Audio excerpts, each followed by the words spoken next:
It's been a good week for the Prime Minister on the global stage. Big trade deals with India and the United States.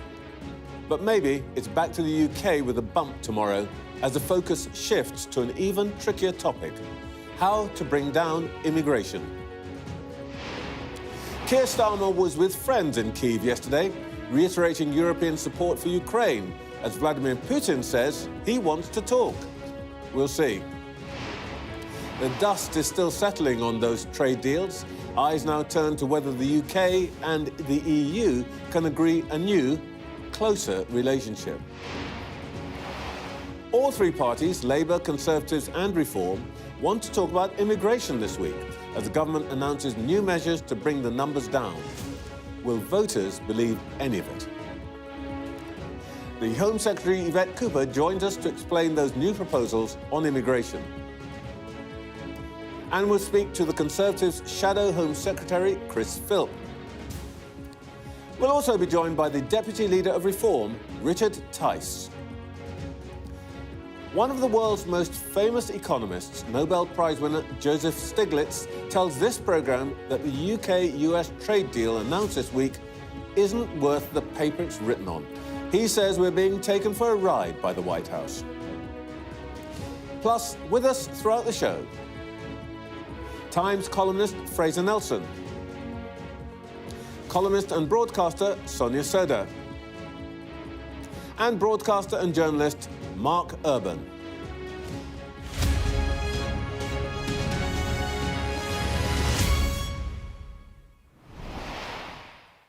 Welcome to Sunday Morning with Trevor Phillips. The famous plaque at the base of the Statue of Liberty on Ellis Island, the immigrant gateway to America, reads, "Give me your tired, your poor, your huddled masses yearning to be free." Nobody's saying that these days. All over the world, the keep out signs are going up. Yet somehow economies with ageing populations in Europe and North America are still sucking in migrant workers from Africa and Asia. According to the United Nations, there are more people living outside the country of their birth than at any time in human history. The best estimates say that globally there are nearly 300 million immigrants and counting. Across the West, politics has become a battle between those who believe that the economy needs the skills and vigours that immigrants can bring, and those convinced that whatever incomers add to prosperity is dwarfed by what they consume. And to voters, many issues can be seen as a kind of migration equation. Too many immigrants, too few homes. Foreign workers, falling wages. More health tourists, fewer hospital beds. Whether justified or not, these are the stories repeated in GP surgeries, in workplaces, at the school gate. And for many years, both politicians and the media found it hard to talk about migration without finger-pointing and name-calling. But this week, it looks as though the taboo might be broken. This morning, let's see what everybody has to say. Let's start this morning with the government. A little earlier, I spoke to Home Secretary Yvette Cooper. Home Secretary, Mr. Putin's called for talks on Ukraine. What are the chances of that actually happening this week, do you think? Well, we need a serious response from Russia. They started this illegal invasion of Ukraine, and everyone wants to see peace in Ukraine. And now we've had the huge international pressure calling for a ceasefire. We do need to now see a serious response from the Russian regime. That so far has been lacking. I hope that they will now take this seriously. OK. Now, I understand that we're also going to see some new proposals on immigration from you this week. We know that you want to reduce migration. Is this white paper going to include a target for net migration? Well, it's a plan to restore control and order to the immigration system and to bring net migration substantially down after really the Conservatives completely lost control of immigration. It quadrupled in the space of just 4 years.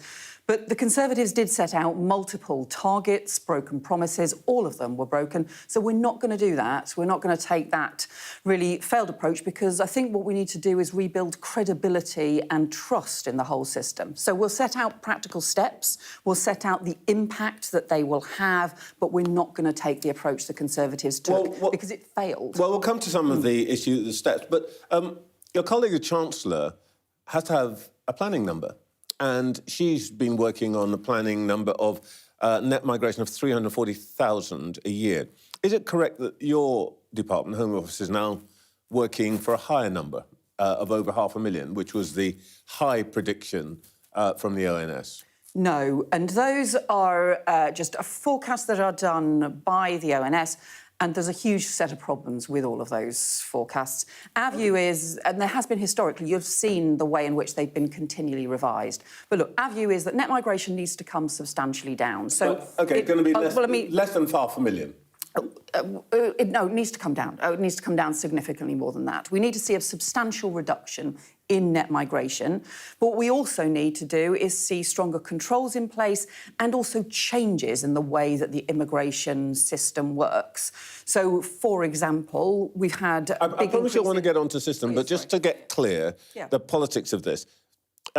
You want to bring it down from 500,000? Do you want to get it down below the Chancellor, the ONS OBR estimate of 340,000? What would you feel comfortable with? What sort of number? So I understand the questions that you're asking, and effectively you're asking for the kind of thing that the Conservatives did repeatedly, which is they set numbers and then actually there was no credibility to any of them and they didn't deliver. So we're not going to take that approach. So I understand what you're saying. You're not even going to give me an order of number? No. What we're going to do, however, we are very clear, we need to bring net migration substantially down.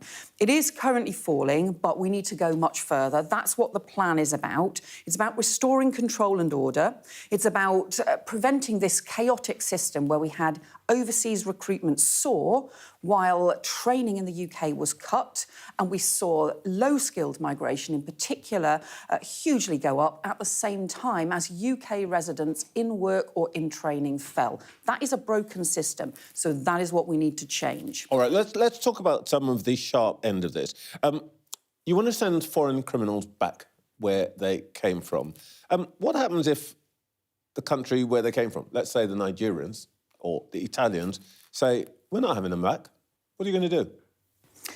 So what we need to do is increase the removals and returns, which is what we're already doing. So we've already had a 16%... But where are you going to remove them to? I'll come to your point. The 16% increase in the returns of foreign national offenders since the election, already as a result of what we're doing.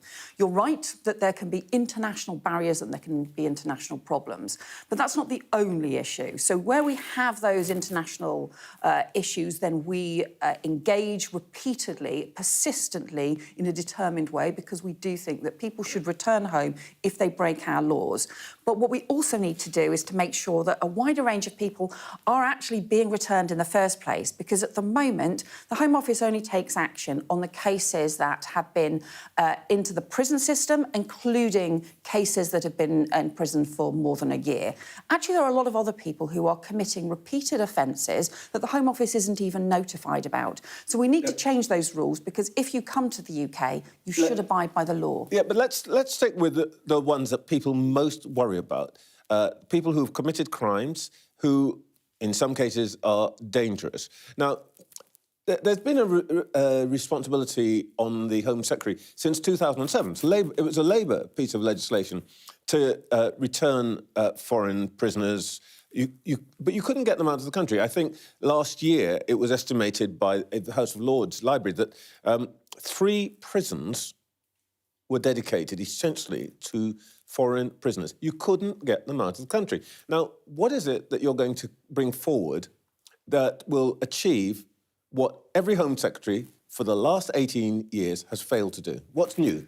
So, firstly, we are already increasing returns of foreign criminals. A 16% increase just in the 8 or 9 months since the election. That is a significant increase. Talking about a few thousand. You've got I think you've got 14,000, 15,000? Indeed, but it's a significant increase since the election, so I don't think anyone can doubt our intent and our determination on this. You're right, there are obstacles and challenges that you have to continually be determined about focusing on, but what we can also do is say that, you know, if somebody has arrived on a visa and then within a few months is committing a series of different crimes, at the moment they may not even be picked up by the system. My view is, in those circumstances, we should be taking stronger action. So we're going to broaden the number of cases. So we're going to set out new procedures. We'll set out more information on this later in the year. We're going to set out new procedures and develop new procedures to make sure that the Home Office is actually notified when crimes are committed that aren't custodial sentences. At the moment, the Home Office doesn't even know.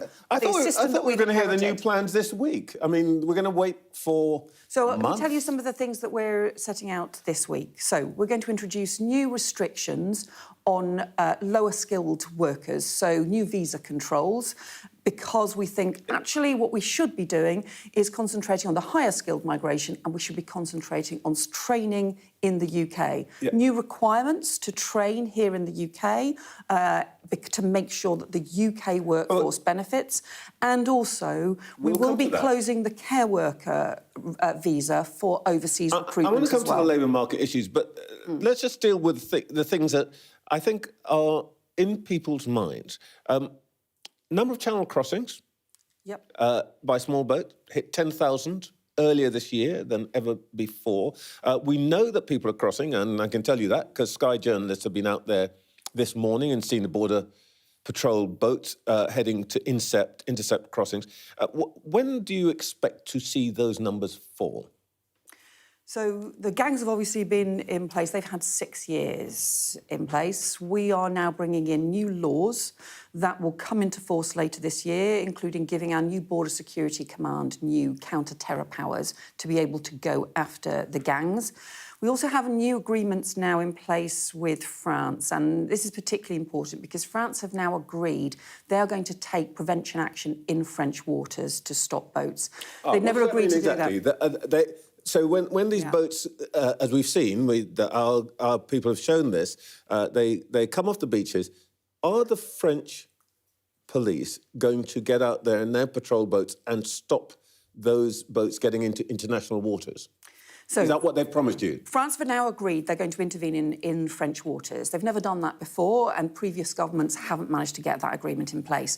There is a thing now, they call it taxi boats, where what happens is the boat comes along with hardly anybody in it, launches much further up the coast, comes along, people wait in the water, and then everybody crowds onto the boat in the water, and because they are in the water, even in shallow waters, the French rules have said the French police can't intervene. Now, clearly, that doesn't make any sense at all. The French Interior Minister agrees with me. That doesn't make any sense at all. So it's now, they've changed their rules in French cabinet. They're now going to take action in the water, and they're committed to doing that and to starting work on that. Are you actually confident about this? Because we saw, literally, Sky reporters stood on the beach, saw people doing exactly what you've just described, and the French police standing on the beach going...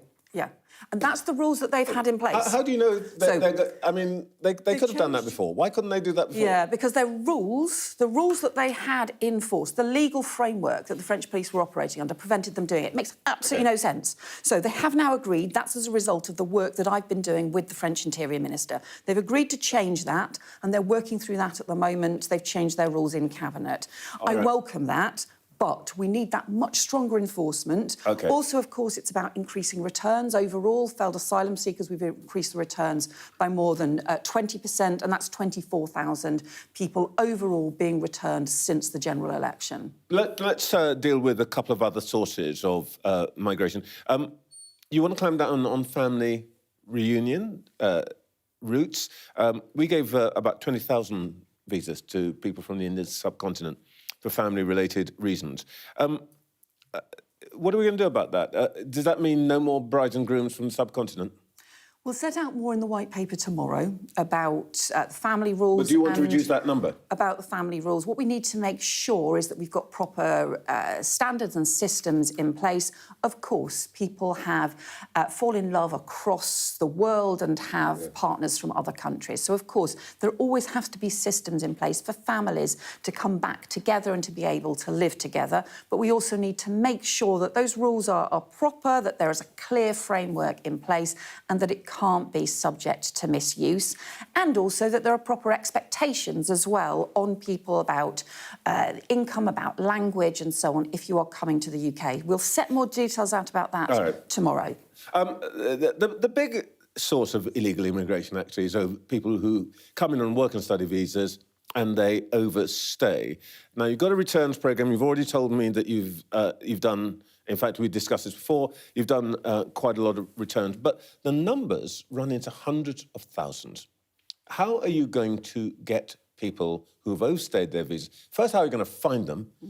And secondly, are you going to drag them onto planes? I mean, what are you actually going to do? What is the big idea that's going to cut those hundreds of thousands to less than hundreds of thousands?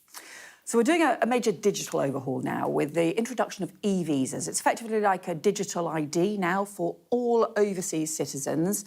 It will set out whether people have a right to work or not. That means we've then got much clearer systems in place to be able to track whether people have actually returned at the point that they should have done at the end of their visa or not, to be able to then take follow-up action, and also new equipment for the big increase in illegal working raids that we've also done. That's been about a 40% increase in illegal working raids since the election. Part of a whole approach that we're taking across the board to make sure that the rules are being respected and enforced. You're right, the system that we inherited really was broken, but we are turning that round step by step. All the things you've told me, though they may all be individually worthy, feel like they're going to make a relatively small difference.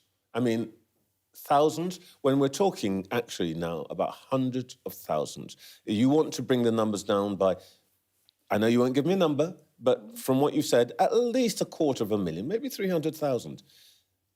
This doesn't add up to 300,000. Well, so the biggest increase in net migration over the last 4 years, that 4-year period where it quadrupled, the biggest increase was work and study visas. Yep. So what we are saying already is here's some new controls we're going to introduce on the skilled worker visa, for example, and the care worker visa. What the Conservatives The care worker actually. visa... Well, no, we're going much further than that. So they belatedly reversed a small number of the changes that they'd made because, look, they were responsible for this massive increase. All right. So we're introducing a much tighter rules. So if you are doing less than a graduate job, then actually you won't be included under the skilled worker visa unless it's for a temporary shortage occupation. Then there will be new workforce strategies, new requirements to train here in the UK. Those changes, the combination of just those low-skilled visa changes and also the care worker changes, together, that is a reduction of probably in the region of up to 50,000 low-skilled worker visas, a reduction in the course of this year alone. Forgive me, the only reason I'm hurrying up is I want to ask you about the trade deal that the Prime Minister was trumpeting this week. He's very pleased with it. I asked a Nobel laureate, Professor Joseph Stiglitz, you're an economist, you will know what a big deal he is. And here's what he said. He said, any deal with Trump isn't worth the paper it's written on. Is Donald Trump taking you for a ride? Well, we have this agreement in place with the US. I think that is important, particularly the impact on our car industry, for example. It's really important for Jaguar Land Rover that we've got this agreement in place. Clearly, we want to go further in terms of the trading relationship with the US. We are an outward-looking trading nation, so trade's important. And what we've seen really in the course of this week is the new agreement both with the US and the new trade agreement with India. Both of those are things, again, that previous governments had talked about that we're getting on and doing to support our economy. The partner that's not mentioned there is the EU. And what Stiglitz said is, really, you should be focusing on the EU because that's what's important. It's a bigger partner, and actually it's the one that we should really be doing the deal with. Is there going to be a deal with the EU? And by the way, if there is a deal with the EU, will there be a youth mobility scheme in it? We have the discussions with the EU about the reset that we've talked about are underway at the moment. So obviously the approach that we've taken both to the India trade agreement and to the US trade agreement is basically just to get on with it, not to do running commentaries about where it's going to get to, but just to get on with it and then to announce an agreement. So we should see something from the EU, a deal with the EU quite soon? Well, that's the approach that we've taken, but I'm not going to do a running commentary on what we expect to have in place and when. But we do take, really importantly, the serious issues about getting those trading relationships. And by the way, last time we spoke about this, I asked you about the youth mobility scheme and you said, no, not never. Your colleagues haven't been quite as categorical recently. This is not something that we put forward, and we've also always been clear that the important things for the UK is we do not have a return to free movement, and we also always need to make sure that net migration comes down. So those are really important. Isn't it? So we're, as I just said, I think when I was talking about the trade with India and the US, what I'm not going to do is to do the running commentary because we did exactly the approach that we took. But what I am going to do is be clear. The approach that I will always take, the approach government will always take, is no return to free movement, and also net migration needs to be coming down. That's what tomorrow is all about. That is the approach we will take across the board. Home Secretary, thank you for your time this morning. Thanks, Trevor. Well, we'll come to our panel in a moment, but I just want to share with you some news from the Ukraine front. Volodymyr Zelensky has issued a statement and he says it is a positive sign that the Russians have finally begun to consider ending the war. The entire world has been waiting for this for a very long time, and the very first step in truly ending any war is a ceasefire. There's no point in continuing the killing for even a single day. We expect Russia to confirm a ceasefire, full, lasting and reliable, starting tomorrow, May the 12th, and Ukraine is ready to meet. Well, let's see what our panel made of that and our interview with Yvette Cooper. We're joined all morning by the Times columnist, Fraser Nelson, columnist and broadcaster, Sonia Soda, and broadcaster and journalist, Mark Urban. Mark, if I can start with you, what do you make of this statement from Zelensky? I think it's interesting. I mean, all the way through the past few months, we've been trying to read what is Putin's strategy here. I think it is clear the Russians do want a ceasefire. I know Ukrainians often say they don't, and a lot of Russia's enemies say they don't. I think it is clear they want it. They've had hundreds of thousands of casualties. Their economy is in a very serious state. There's many reasons why Putin and his army would value a breather. But the question throughout this period has been, is he playing a tactical game in terms of just trying to appease Donald Trump and not to appear to be the guy who's not interested in peace, while he tries to maybe get a bit more on the battlefield or give the generals one last chance? Now his options seem to be closing. And the timing of his statement last night was very curious. It was very late at night in Moscow. It seemed to follow on from the visit to Kyiv by the European leaders, including Keir Starmer, the German Chancellor, and the French President, where they threatened additional economic sanctions if Russia didn't come into line on the ceasefire. So a combination of that and a feeling, I think, that they're losing the Oval Office, I think has caused Putin now to think more seriously about that. But still, I think a long way to go before we know whether both sides are really going to grasp an opportunity to have a ceasefire. OK. Well, we'll be hearing a lot more about that all through the day on Sky. But I want to return to the Home Secretary and her plans for immigration. Sonia, did you hear a game changer there? No, I didn't. I mean, I think the Home Secretary would like us to think the game-changer moment is tomorrow when the proposals drop. And obviously, you know, we shall see. But I think, as you said in the interview with her, Trevor, she sort of talked about lots of quite eminently sensible things. You do hear some of those, though, and you think, gosh, why haven't governments been able to fix this over the last 20 or 30 years? I mean, the idea that, you know, we live in a world where Google tracks exactly where we are, knows where we are at every moment, and yet the government can't figure out who's overstayed their visas. So I think there was lots of sensible stuff in there. But, I mean, the thing is, when you take a step back, Labour is politically in a bit of a bind about this because it's got this pledge to bring down net migration. We don't know how much. You know, she wouldn't really be pressed on that. But the problem is you've got another part of government in the Treasury where actually actually, they don't want immigration to be brought down too much because it's important for the growth agenda. Because both in the short term and the medium term, there are real skills gaps here in the UK that we use immigration to fill. We're using it to prop up public services that are, in difficult circumstances like the NHS and social care. So it's kind of like you've got the government on the one hand politically wanting to bring it down, but on the other, if they do, it probably will harm growth figures, and there isn't a lot of growth to go around at the moment, so it's a tricky one. Fraser, I mean, I got from one of her answers the sense that the answer to what Sonia's just said is, what we're going to do is we're going to keep getting all the clever people who do whizzy things with computers, and we're going to stop all the low-paid people and somehow train our people to do those jobs. Make sense? It makes sense and it's perfectly plausible. I mean, thanks to Brexit, she's got complete control over immigration. There's nothing stopping her saying, for example, from now on, only people who get 20% higher than the average salary or whatever could do it. But that wasn't the language she was using. I mean, the Tories were telling us this 4 to 5 years ago. Politicians have been saying a version of what she was saying there for a long, long time, and nothing ever changes. Now, my takeaway from our interview with you is that we shouldn't get our hopes up for tomorrow. It could be a bit like the welfare reform, a big lead up to a white paper or a green paper, which isn't going to change very much at all. I imagine the person most happy listening to that would be Nigel Farage, because he'll be thinking, well, this is exactly a formula for a government keeping using these warm words, not using any of the powers which it's got, which are substantial and complete, and continuing on this vein for a long time, because, as Sonia says, they talk as if they don't want mass immigration, but they will continue it because they think it's going to help them not so much grow the economy, but mask the tragedy of welfare, which is seeing 2,000 people a day, every single day, written onto sickness benefits. Now, how are you going to replace them in the workforce? This government's using immigration. A scandal, and one that doesn't seem set to change anytime soon. Well, we will hear what the reform position is a little later when we talk to Richard Tice. But, Mark, what did you hear? Yeah, I mean, look, the fascinating thing about the immigration debate is always the sort of two levels it operates on.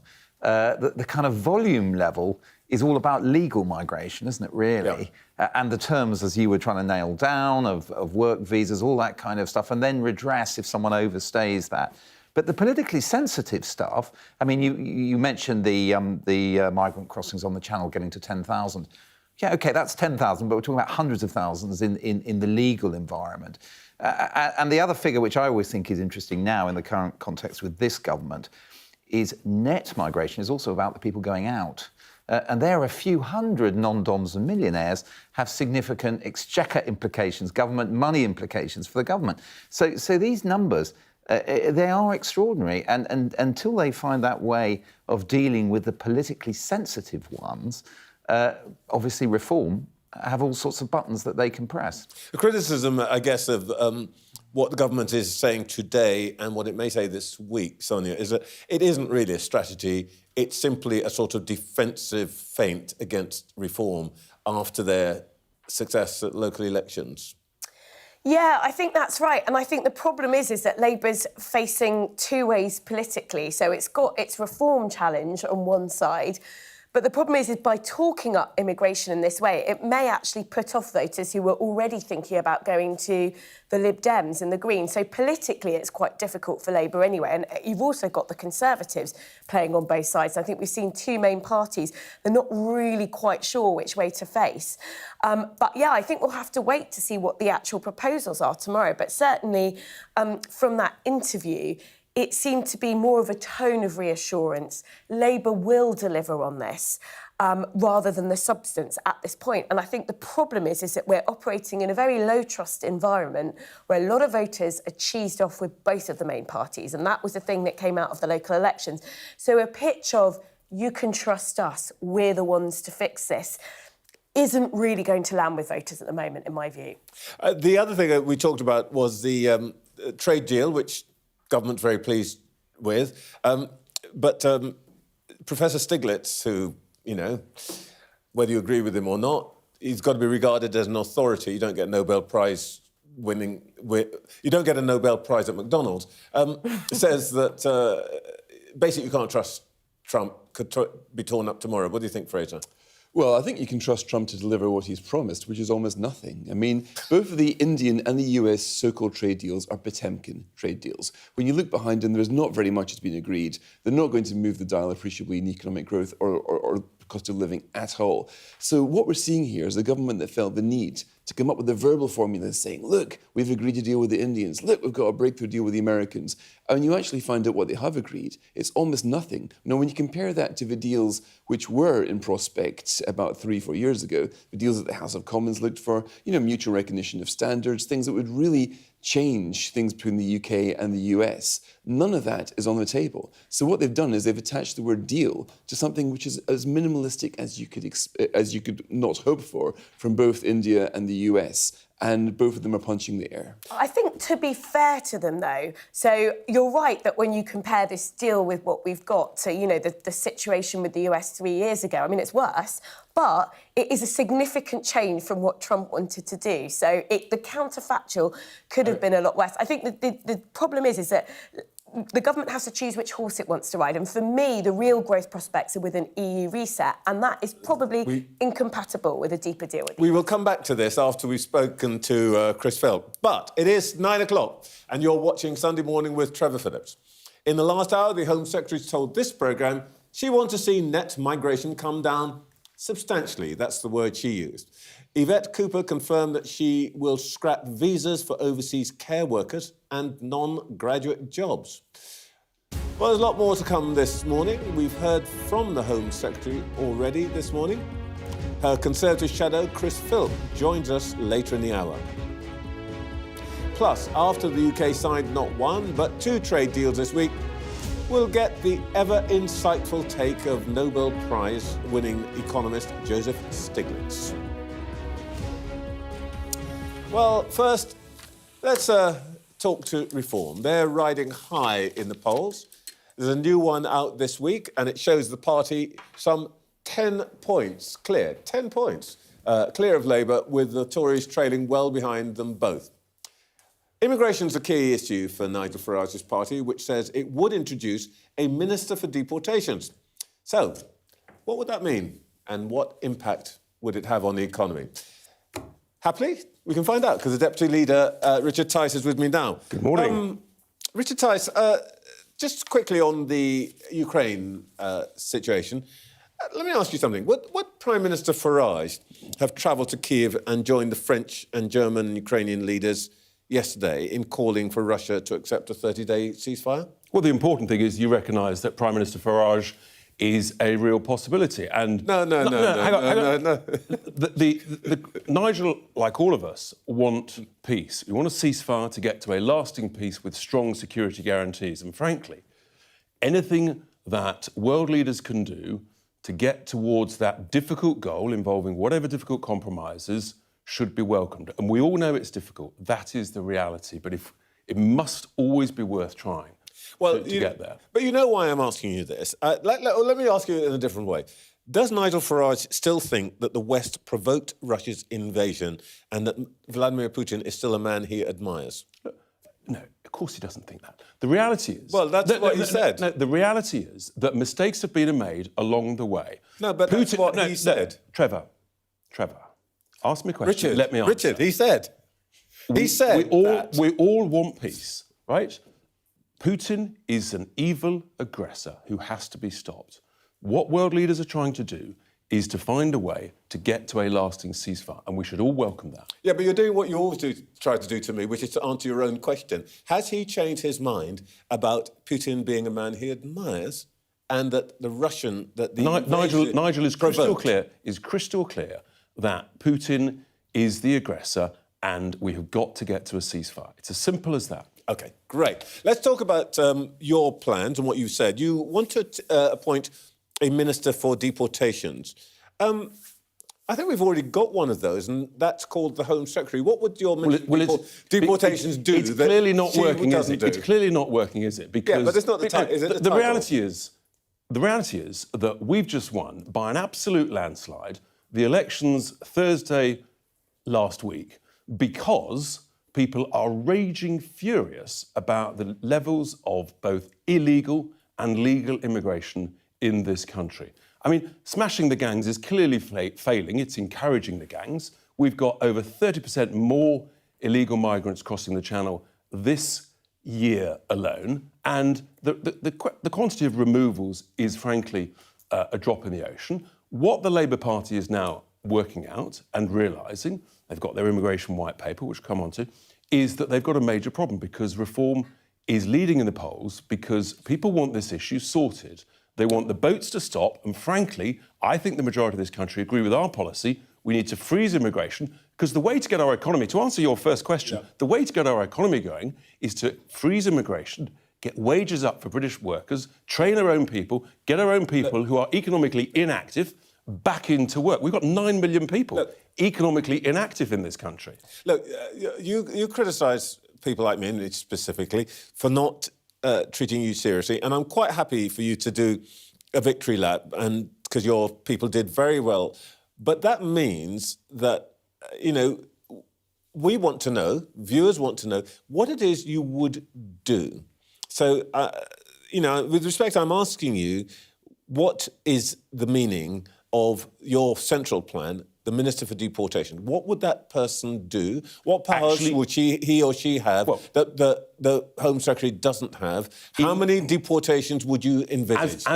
When Nigel talked about that Minister for Deportations in a press conference a couple of weeks ago, he said we'd put more meat on the bone. And we'll be having a press conference in the next couple of weeks putting meat on that bone. But the bottom line is people want the people who are here illegally removed. People want foreign criminals who have committed crimes removed, full stop. The Labour Party is talking the talk. Will they actually walk the walk? I actually think that people are voting for us because they know that we mean it. We are serious about protecting citizens in this country in every way. But when you say, you mean it, tell me how you mean it. How many deportations? It can't be any simpler, Trevor, than remove people who are here illegally. It can't be any simpler, Trevor. How would you do it? How would you do it? What's the plan? To go around with vans, pick them up? How will you identify them? Well, if they're in prisons, Trevor, then they should be removed from prisons and returned to their original nation. That is the reality, and this government is failing to do that. There are 10,000 foreign criminals in our prisons who should be removed, returned to their country of origin, free up those spaces in our prisons, so we can have a proper deterrent policy. For 18 years, there's been a duty on Home Secretaries to do that. For 18 years... And they failed because of a Home Office that we all know, and former Labour ministers, for example, have admitted the Home Office is not fit for purpose, which is why we have consistently said you need to have a separate, dedicated team, like a sort of Department of Immigration, frankly, with new people who actually believe in the cause of sovereign borders to implement this policy. And what would that team do?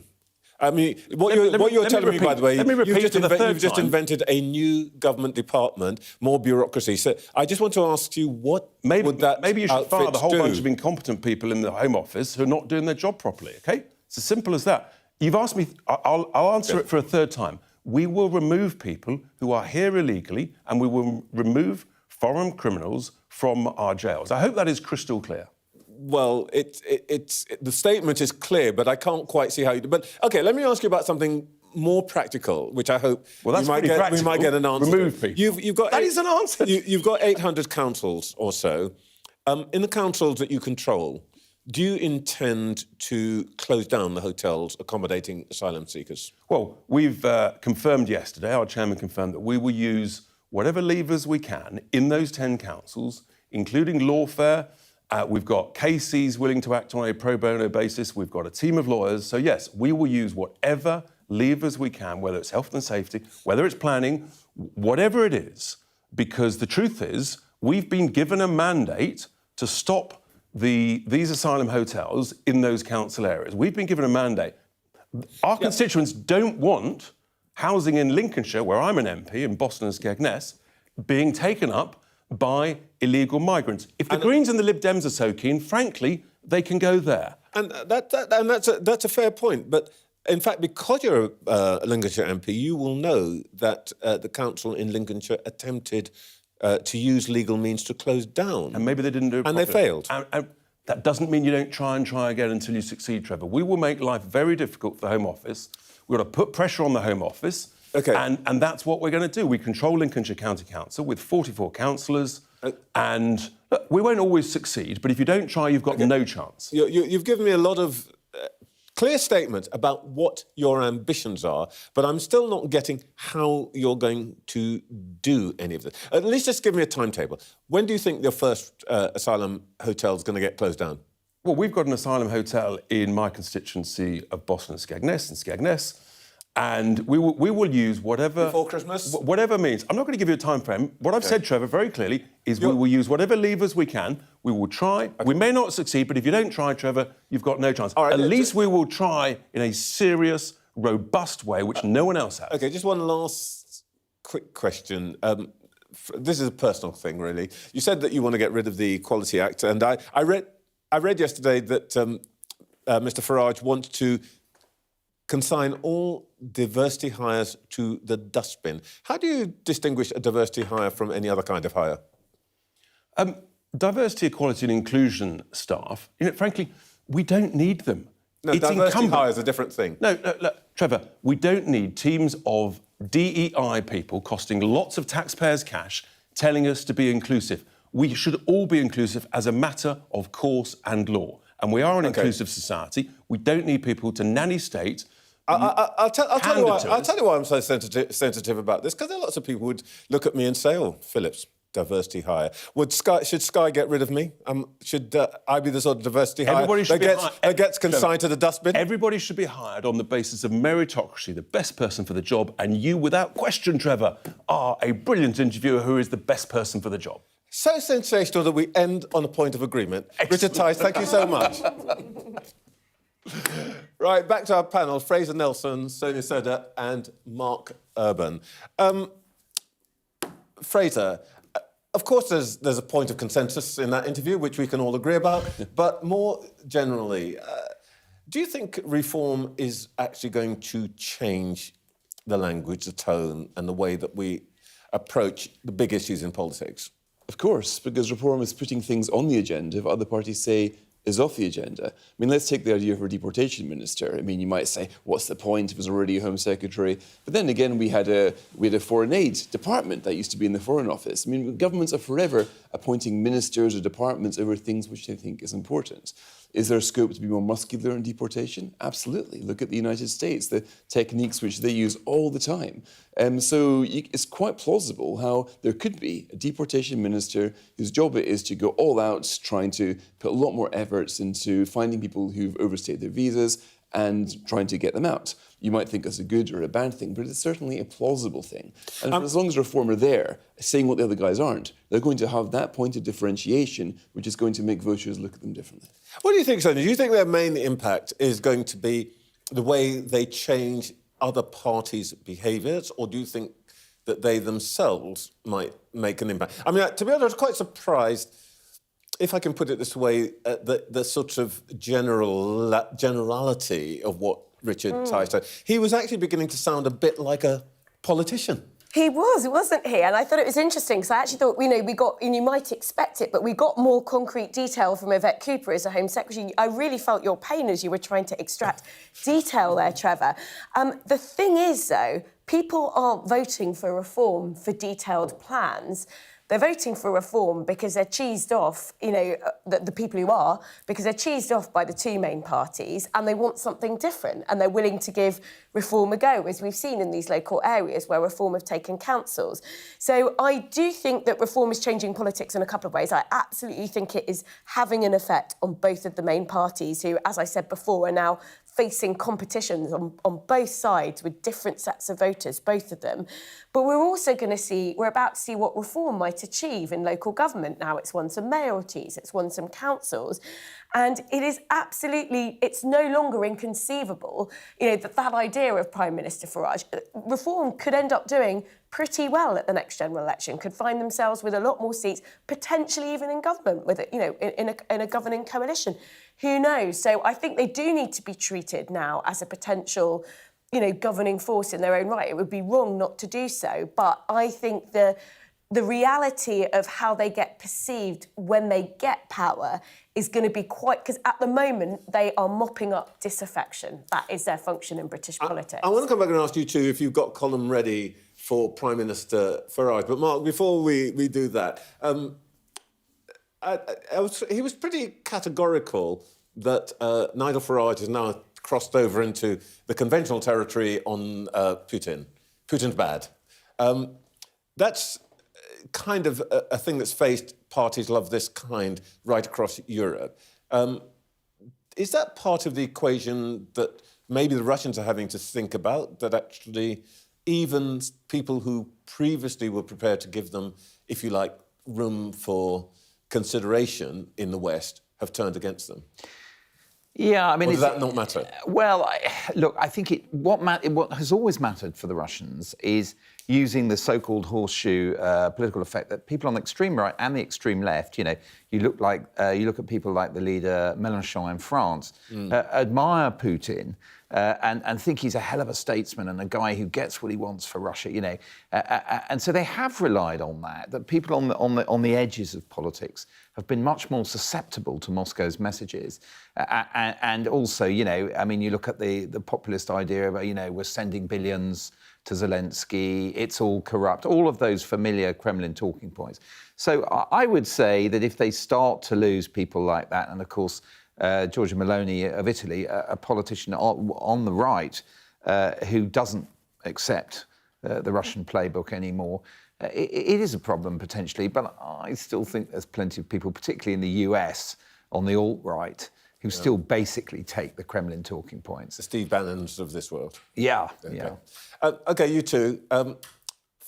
Prime Minister Farage, likelihood, not likelihood, and what would you say? I would say it's a serious possibility. I would not have said that even 7 or 8 weeks ago. I think right now it is one of the most underexplored aspects in British politics. And it's the sort of thing I wouldn't just do a column on, I would do a documentary on that. I might well be doing. Sky, commissioners. What do you think? Outbreak of disagreement on the panel, because I too now think it is a possibility in a way that I certainly wouldn't have a few years ago. And if I were writing a column, you know, the challenge would be, you've mopped up the disaffected votes. Now the challenge is to deliver. And I think Reform have got a very populist message. You know, they've got easy, quick fix solutions to long-term structural challenges. And they will, my personal view is they would get found out in government and that Farage would not enjoy being Prime Minister as much as he has carping from the sidelines. I have a feeling you won't be on the Reform TikTok feed, but you might be. Well, not worth the paper it's written on. That's a verdict on the UK-US trade deal from one of the world's most famous economists. We'll hear from Joseph Stiglitz next.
jubilation in the streets, while some emotional.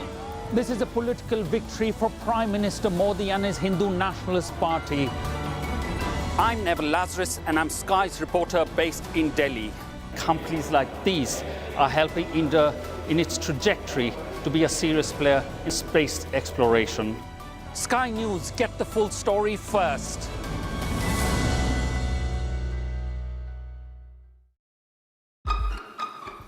We've got your Sunday mornings covered. From the front page and the sounds of the streets to the voices of the people who make the major calls and big picture politics beyond Westminster. We'll put you at the heart of our story. I'm ready. Are you? Join me, Trevor Phillips, Sunday mornings on Sky News. A show of military might and menace. Why should the West trust you? Frankly, I don't care whether the West trusts us or not. Sky News. Get the full story first. Have a quick word for Sky News. Is the West right? Are you fueling Russia's war machine? American journalist Evan Gershkovich is on trial here, but was first on display. I'm Ivor Bennett, Sky's Moscow correspondent.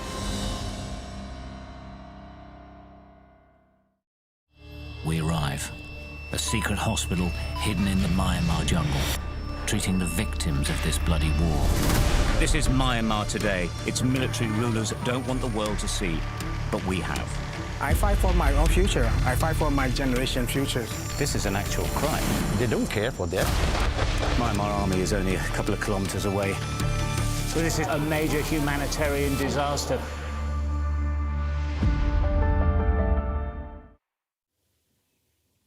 As economist CVs go, it would be hard to find a more stellar one than Professor Joseph Stiglitz. He's been chief economist of the World Bank, chairman of the American President's Council of Economic Advisors. Oh, and by the way, he won a Nobel Prize for economics. But he's certainly no fan of the current president's economic policies, and he doesn't think much of the trade deal Keir Starmer's just signed with the United States. In fact, he reckons we're being taken for a ride. How important is the deal that we signed with the United States this week? Well, any agreement with Trump isn't worth the paper it's written on. Right. The U.S. signed an agreement with Canada and Mexico during Trump's first administration. One of the first things he did when he became president was to rip it up and impose 25% tariffs against Canada and Mexico. So I wouldn't view it as a great achievement. In fact, I would view it as playing into Trump's strategy. His strategy is divide and conquer, go after the weakest countries, and sort of put the stronger countries in the back. So who are the strong countries? Well, obviously, China has not reacted in a conciliatory, appeasement way. China has responded with high tariffs and made it very clear that U.S. is very dependent on China in so many ways, including rare earths and minerals. So they're beginning now to negotiate, but from a position of strength. I noticed this week you wrote that if each nation within Europe genuflects at the foot of the emperor, Trump will have the advantage. Do you think that our body language, if I can put it that way, our government body language towards the White House could be described as appeasement? Yes, I think it is. I think, negotiations, you got something. I don't want to say you walked away empty, but the analyses I've seen, and let me make clear, I haven't done those analyses, and I'm not sure. We haven't seen the details. Nobody's seen the full detail. Look like in the way that Trump evaluates things, the U.S. won. But let me make it clear that this whole trade war, the U.S. is losing. We're losing in terms of global respect. We're losing in terms of huge uncertainty, global markets that are impacting us in a very negative way. We're losing in soft power, in respect for the United States, who used to uphold the rule of law and no longer does that. Mr. Trump would say that, Stiglitz would say that because he's the sort of advisor who allowed everybody else to take advantage of the United States. And the United States was robbed by the EU, robbed by Canada, robbed by Mexico. And actually, it's all your fault. Yeah. Look, at the international trade architecture that has been created over the last 80 years was largely written by the United States, dictated by the United States. EU was part of the deal, but as chief economist of the World Bank, I looked at it from a global point of view. And what I saw very clearly, it was written by the United States, for the United States, or more accurately, for our large corporations, for our large financial institutions, to our advantage and to the disadvantage of much of the rest of the world. Now, what is clear and what is right is it was not written for the advantage of the ordinary American. It was not written for the advantage of the American workers. But you look at, for the country as a whole, for our corporations, we were the ones that wrote it. And for those in the rest of the world to hear the U.S. complain after we wrote those rules is a gobsmacking. Do you think we should, as Britain then, if you feel that essentially, to some extent, we're being taken for a ride by this White House, should we start to put our chips on building the relationship with the EU? Very much so.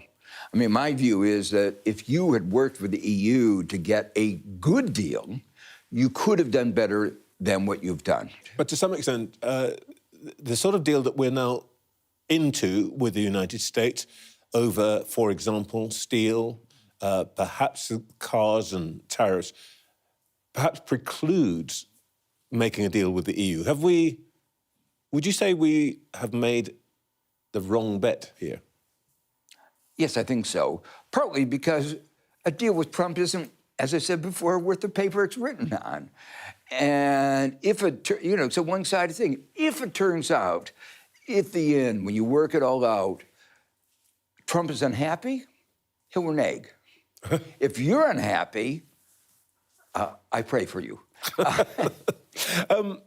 China, that's the main target of Mr. Trump's trade policy, supposedly. Do you think this tariff policy has a chance of working? I think you're sceptical. Very much. I mean, where he begins, and there's a little bit of grain of truth in this, is he's concerned with the deindustrialization of the United States that began 45 years ago, before even the rise of China. But of course, China has been a very big part of that deindustrialization. The question is, will those jobs come back now? I was just in China a few weeks ago, went to a car factory, EV. It was built in 1 year. 2,000 workers make 1,000 cars a day. And most of those workers are just watching the robots put the car together. After the factory really gets going, they won't need so many workers. Half the workers are engineers. And that's the thing that I came away with realizing. China today has a comparative advantage in engineering. They have more engineers than the United States. Growth has been anemic right across the West. Our government has put a big bet on solving our economic problems through growth. Do you think that Rachel Reeves is doing the right things to restore growth here? Well, let me say first, I agree the right strategy is to focus on growth.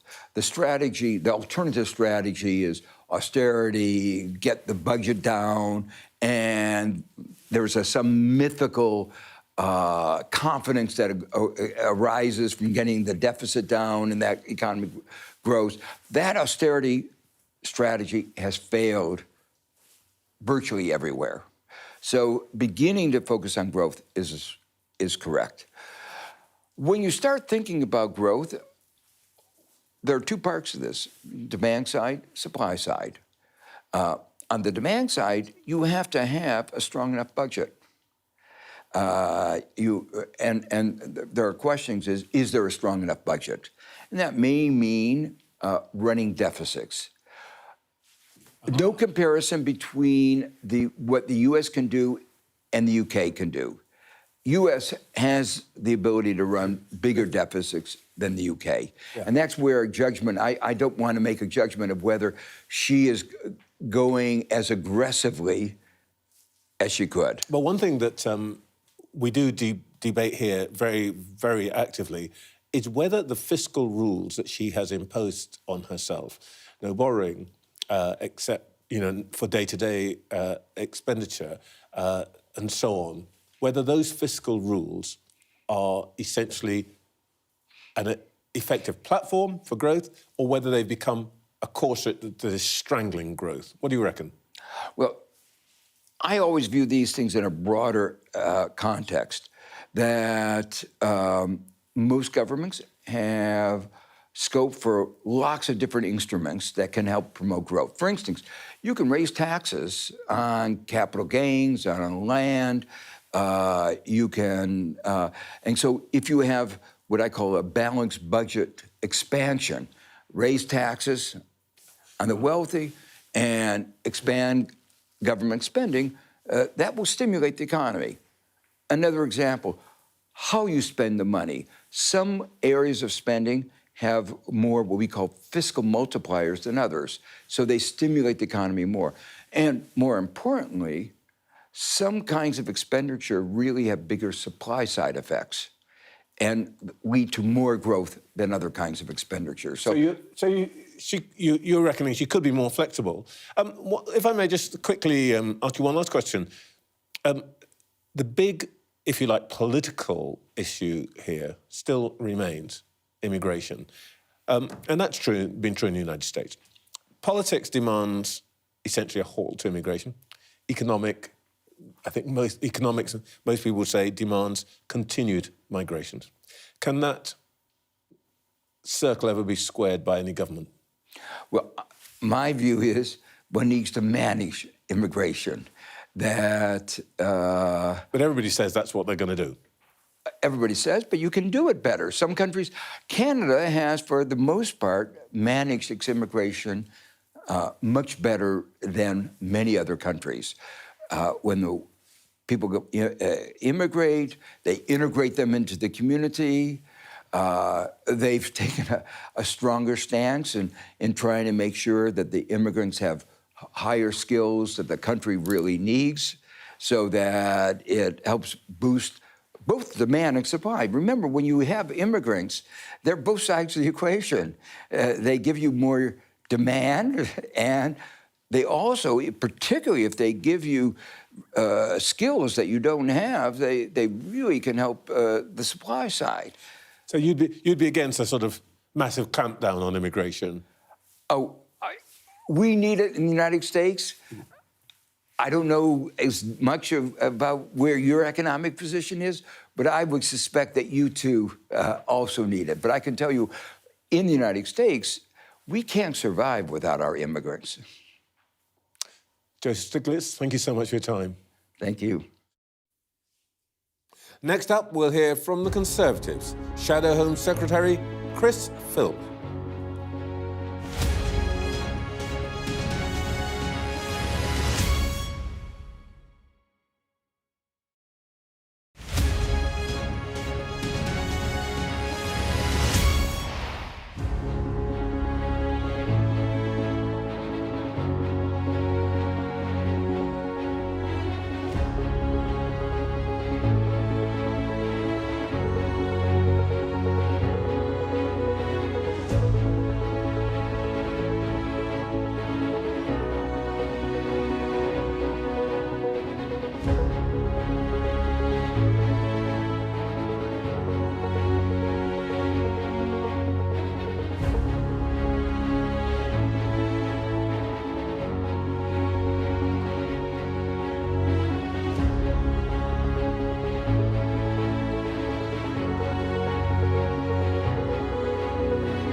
show of military might and menace. Why should the West trust you? Frankly, I don't care whether the West trusts us or not. Sky News. Get the full story first. Have a quick word for Sky News. Is the West right, i.e. fueling Russia's war machine? American journalist Evan Gershkovich is on trial here, but was first on display. I'm Ivor Bennett, Sky's Moscow correspondent.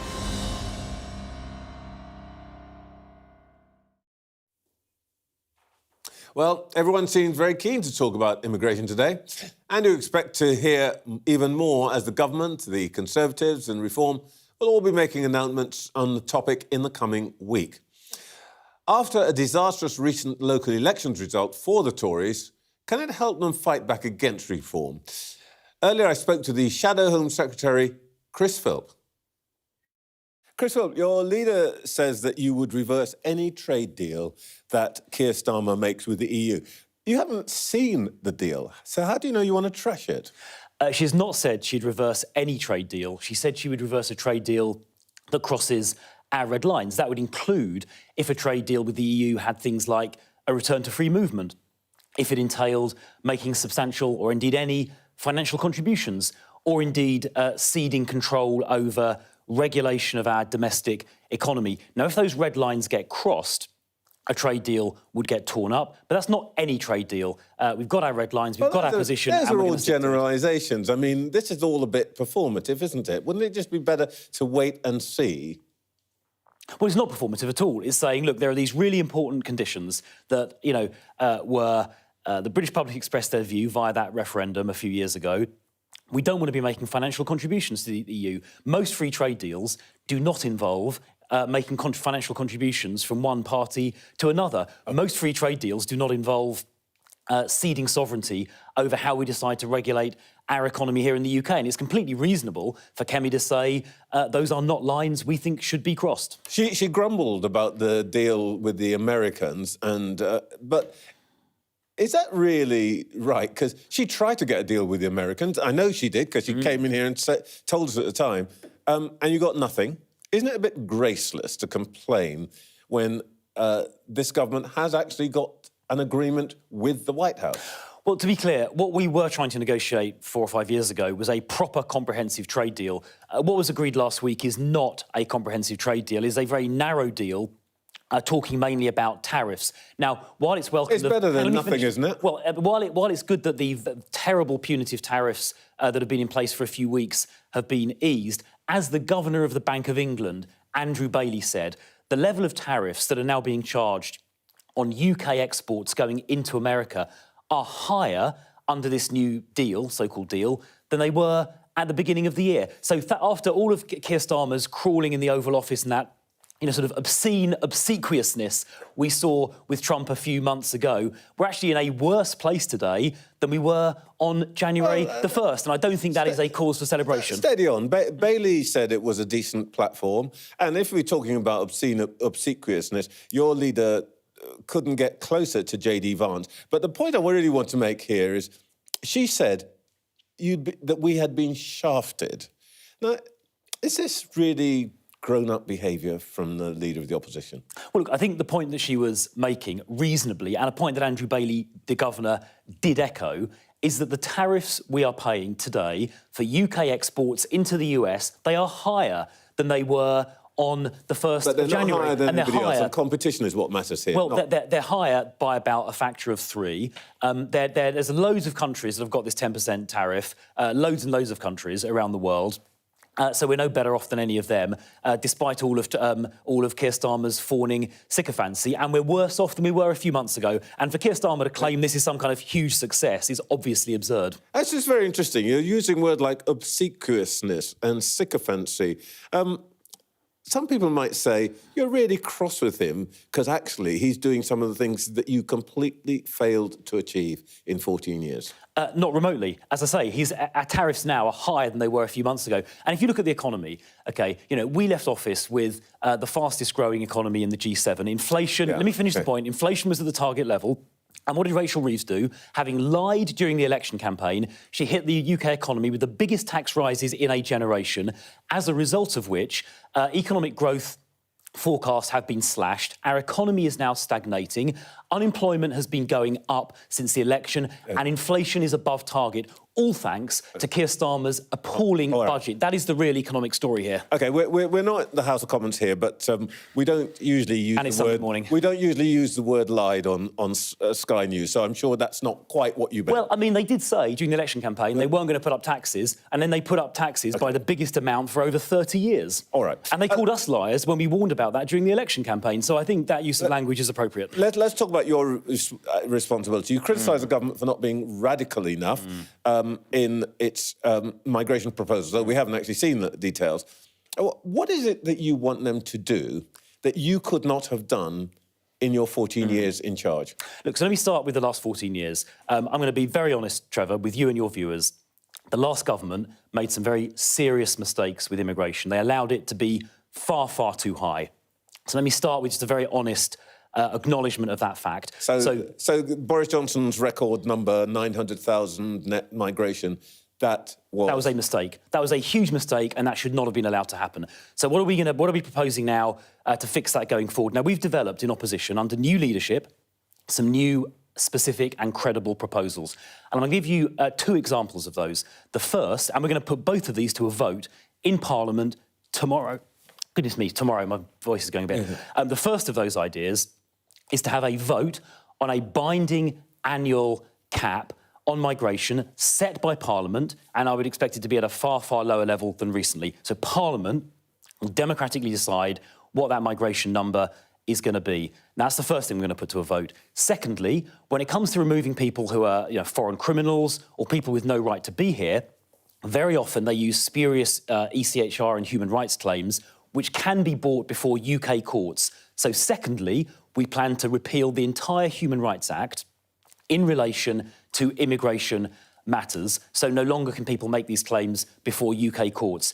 And I bet Labour will vote against that as well, because they voted against it in committee just a few weeks ago. So there are two specific, credible ideas to fix our country's immigration problems that we've developed and proposed. We're going to put them to a vote, and I'm pretty sure tomorrow Labour, who are not serious about fixing this, are going to vote against those ideas. Well, we'll let Parliament decide whether they're credible or not, but let's just deal with them.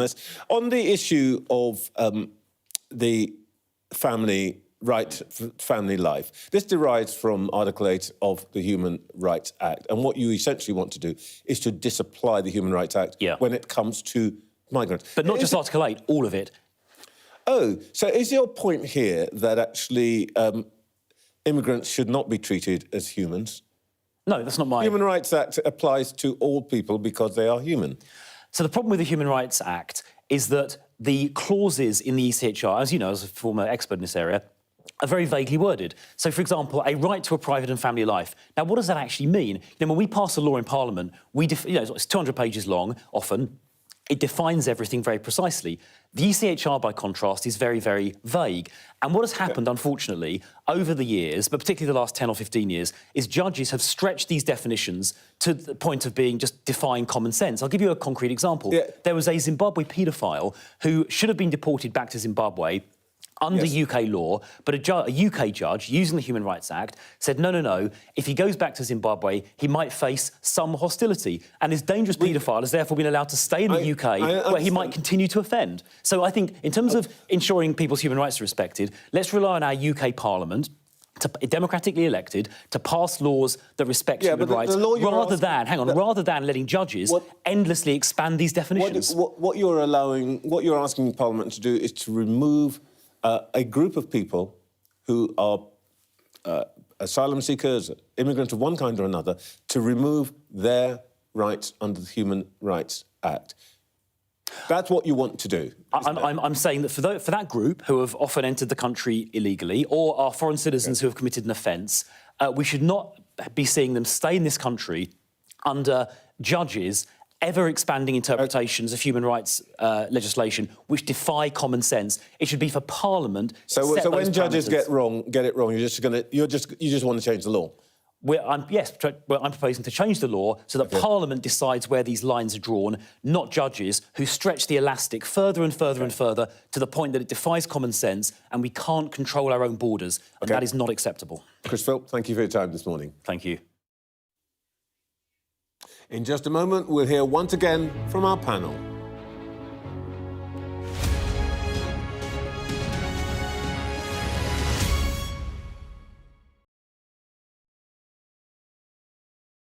I'm Stephen Murphy, and I'm Sky's Ireland correspondent based here in Dublin. All alcohol products, not just wine, will have labels warning of liver disease and the link to fatal cancers. Is it crazy? It's an industry worth around €14 billion a year. That's why Italy sees this Irish plan as such a threat. It's always instructive and occasionally entertaining to hear what Donald Trump has to say on the issue of Brexit. She's got her own way of doing it, that's okay. The job takes me to every corner of this island. The rioting stemmed from a horrific daytime stabbing attack at a primary school in the city centre. The scale of the rioting and the destruction it caused is pretty much unprecedented here in Dublin. Jerry, any comments on the judge's decisions? Do you feel vindicated, Jerry?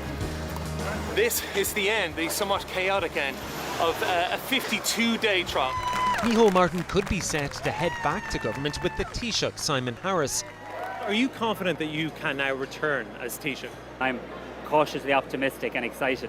A mystery press conference hastily called. Leo Varadkar strode out and didn't disappoint. I am resigning as President and Leader of Fine Gael effective today.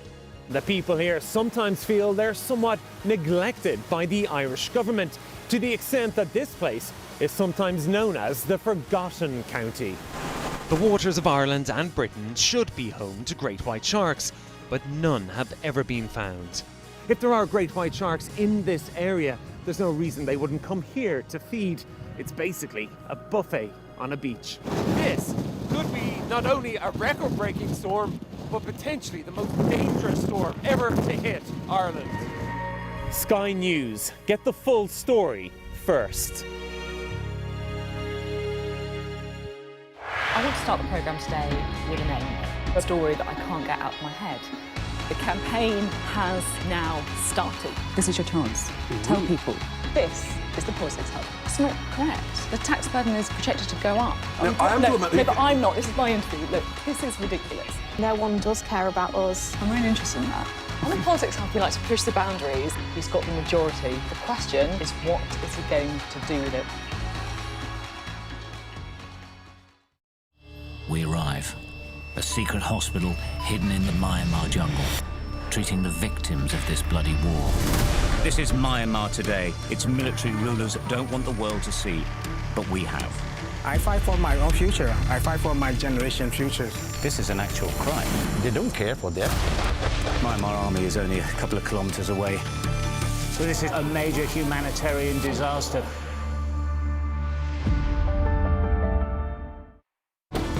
Jubilation in the streets, while some emotional. This is a political victory for Prime Minister Modi and his Hindu Nationalist Party.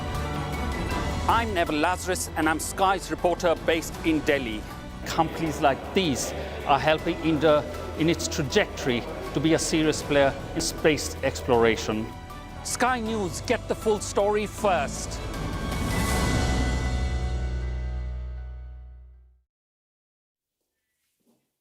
Back to our panel, Fraser Nelson, Sonia Soda and Mark Urban. We haven't talked about the situation in India and Pakistan. And, you know, on the face of it, there's a ceasefire. Mr. Trump has got his victory lap out of it. But this is not over, is it, Mark?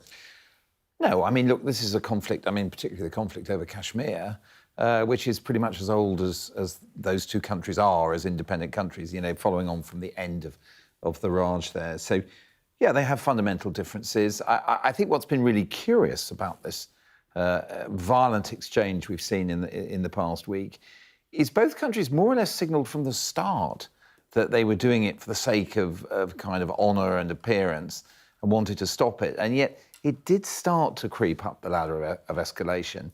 You know, there's such a sort of vigorous and strong nationalistic public opinion in both countries that seems to really relish conflict when it happens and to fan the flames of it. And then you have these military professionals, oddly from rather similar backgrounds often, who have sort of tried to say, OK, let's tamp it down.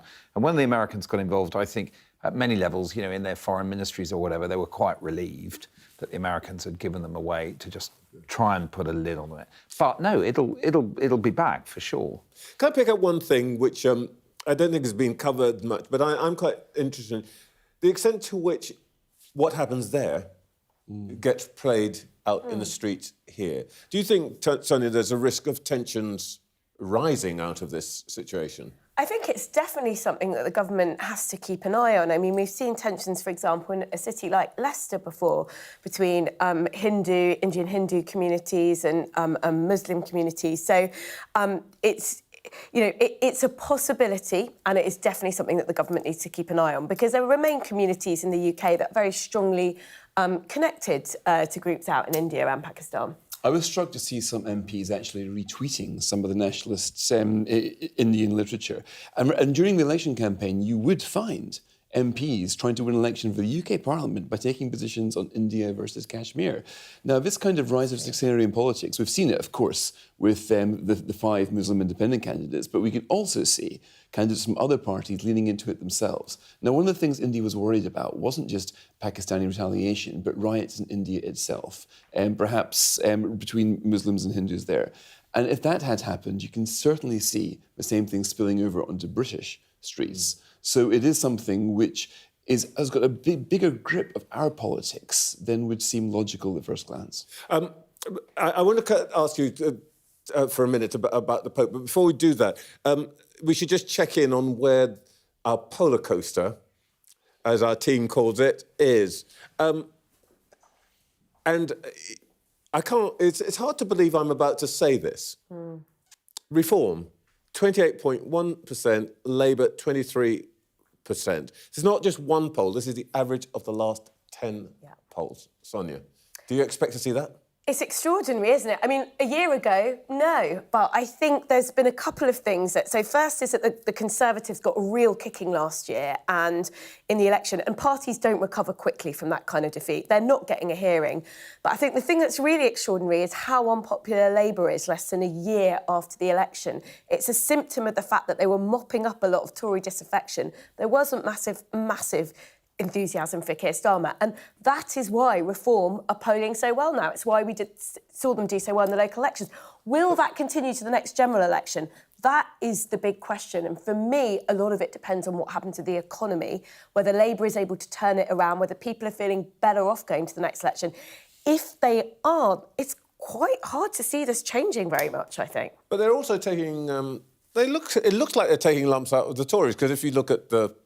it's a sort of mirror image, Reform up, Tories down. We're taking lumps out everybody, as the last local election showed.